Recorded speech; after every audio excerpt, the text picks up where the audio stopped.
de la trame.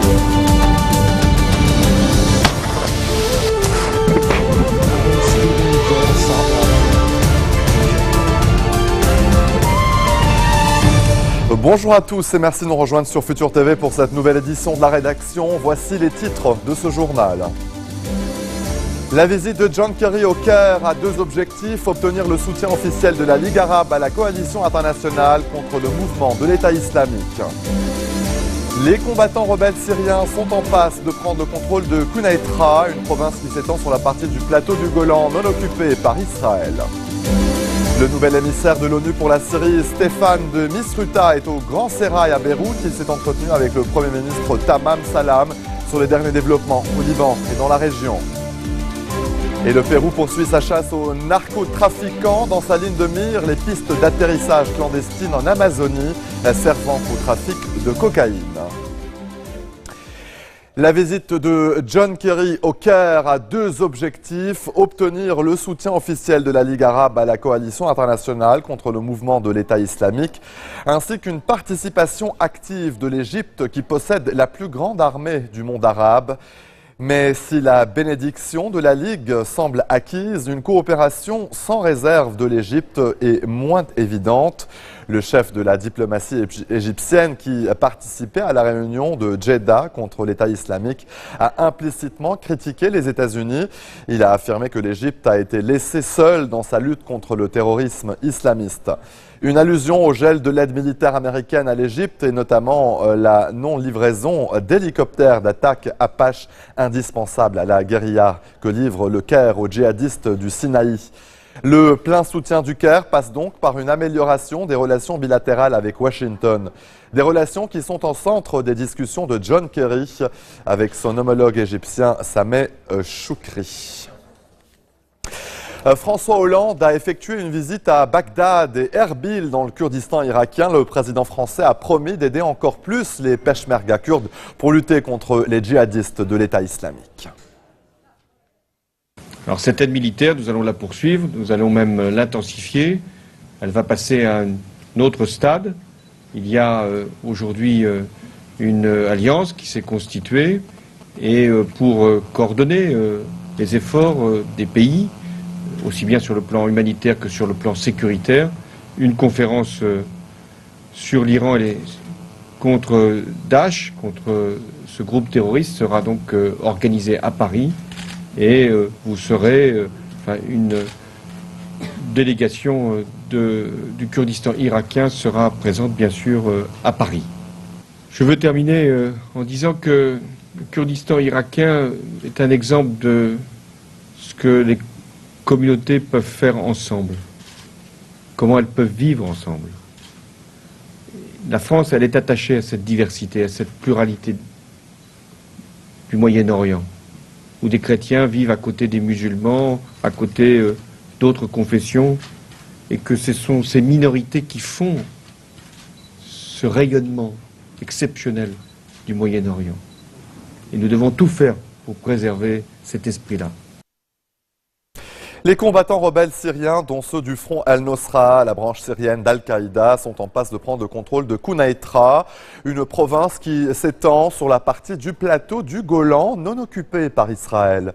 Les djihadistes de l'État islamique contrôlent déjà la province de Raqqa dans le nord. Depuis fin août, les rebelles ont pris graduellement plusieurs zones de Quneitra. Vendredi, les rebelles ont pris plusieurs villages, dont El Hamadiyeh, après des combats avec les forces du régime, mais c'est supplétif. Le conflit en Syrie qui a débuté en mars a fait plus de 2011, a fait plus de 2000. Alors, veuillez m'excuser. Alors, 2011 morts selon l'ONU. Donc, voilà, excusez-moi pour ce problème donc, de chiffres. Le nouvel émissaire de l'ONU pour la Syrie, Stéphane de Misrata, au Grand Sérail, le siège du gouvernement à Beyrouth. Il s'est entretenu avec le Premier ministre Tamam Salam sur les derniers développements au Liban et dans la région. Le responsable onusien s'était rendu jeudi à Damas, d'où il avait donc affirmé qu'il allait affronter les djihadistes tout en favorisant un processus politique pour mettre fin à la guerre civile en Syrie. Ahmad Hojairi, surnommé Ahmad Hadia, a été enlevé par des hommes armés à Ersal. Il a été conduit par ses ravisseurs dans la zone reculée de la ville, frontalière avec la Syrie. Ces derniers jours, plusieurs enlèvements et contre-enlèvements ont eu lieu entre sunnites et chiites en réponse au kidnapping de militaires par les djihadistes depuis les combats de Ersal. Les terroristes ont déjà décapité 2 soldats et menacent d'en tuer un 3e. Restez des nôtres, au retour de la pause, Kiev accuse la Russie de vouloir restaurer l'Union soviétique.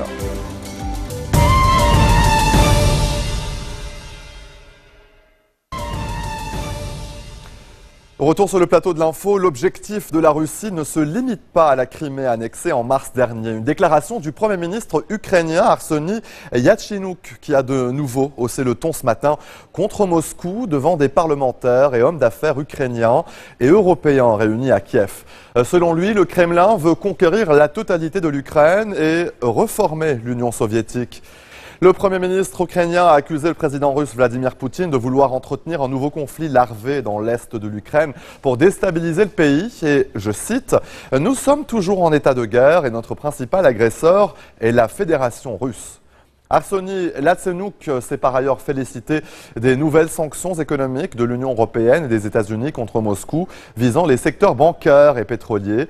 Mais selon lui, le cessez-le-feu entré en vigueur le 5 septembre dernier entre l'armée ukrainienne et les séparatistes ne règle rien. Le seul à pouvoir protéger l'Ukraine, c'est l'OTAN, a-t-il estimé. Sur le terrain, la trêve semble avoir du mal à tenir. L'armée ukrainienne a déclaré avoir repoussé vendredi un assaut des séparatistes contre l'aéroport de Donetsk. Et ce samedi, des tirs ont été enregistrés près de l'aéroport local dans l'est du pays, à bastion des insurgés pro-russes. Selon les médias russes, un convoi humanitaire russe, le 2e en moins de 2 mois, a fait son entrée dans l'est du pays. 100 camions et à leur bord 2 tonnes de matériel, nourriture, médicaments, carburant et générateurs électriques à destination de la population. Ce 2e convoi fait partie de l'accord de cessez-le-feu signé la semaine dernière entre Kiev et les séparatistes pro-russes. Ce conflit qui dure depuis 5 mois a fait plus de 2700 morts donc en Ukraine. Le Pérou poursuit sa chasse aux narcotrafiquants dans sa ligne de mire. Les pistes d'atterrissage clandestines en Amazonie servant au trafic de cocaïne. Ces pistes sont construites par des villageois qui les louent aux trafiquants. Un commerce lucratif puisque chaque utilisation peut se monnayer jusqu'à 1 000 $. Ces 10 pistes peuvent donc atteindre 600 mètres de long et sont parfois équipées de systèmes de drainage. Les forces de sécurité péruviennes ont en outre déjà détruit 37 pistes cette semaine. Leur objectif est d'en faire sauter une 60aine d'ici lundi. Le Pérou est le premier producteur mondial de cocaïne. Selon l'ONU, sa production annuelle s'élève à peu près près de 300 tonnes. Donc voilà pour cette information en provenance du Pérou. Vous le voyez sur ces images, cette destruction de ces pistes clandestines.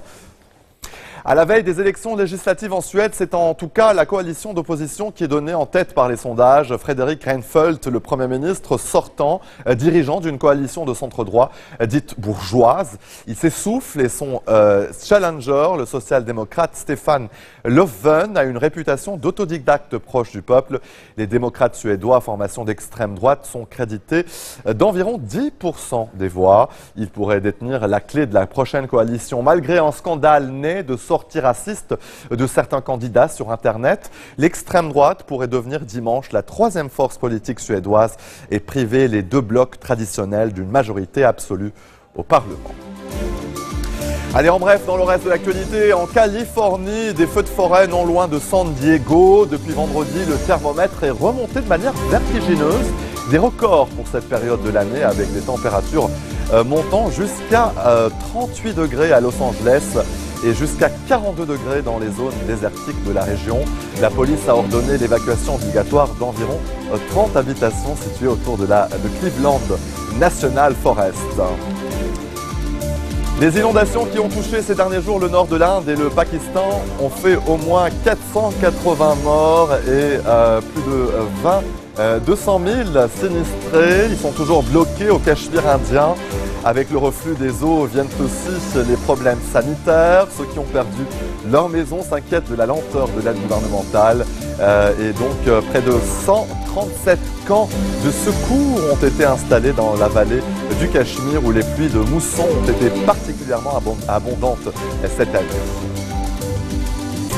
Le pape François a dénoncé samedi toutes les guerres comme étant une folie lors d'une cérémonie au cimetière militaire de Rediculia, le plus grand d'Italie, où sont enterrés les 100 000 soldats, et les restes de plus de 100 000 soldats qui ont péri au cours de la Première Guerre mondiale.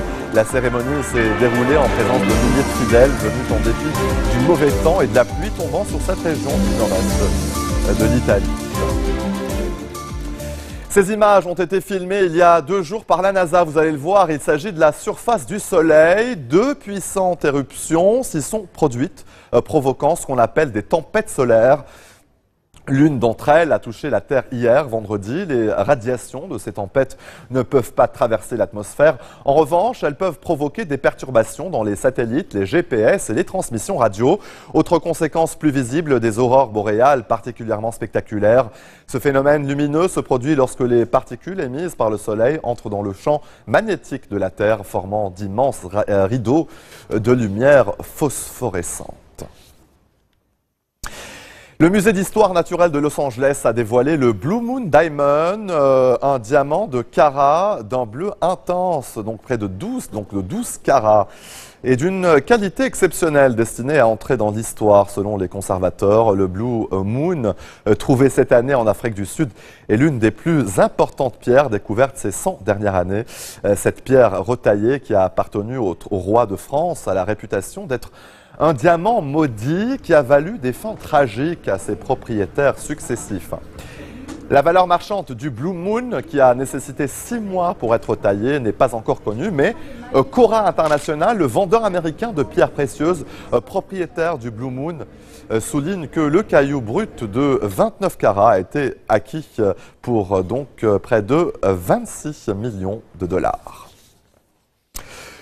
Zeus, un grand Danois qui avait reçu l'honneur en 2012, l'honneur d'être reconnu le plus grand chien du monde par le Guinness des records, est décédé chez lui aux États-Unis à l'âge de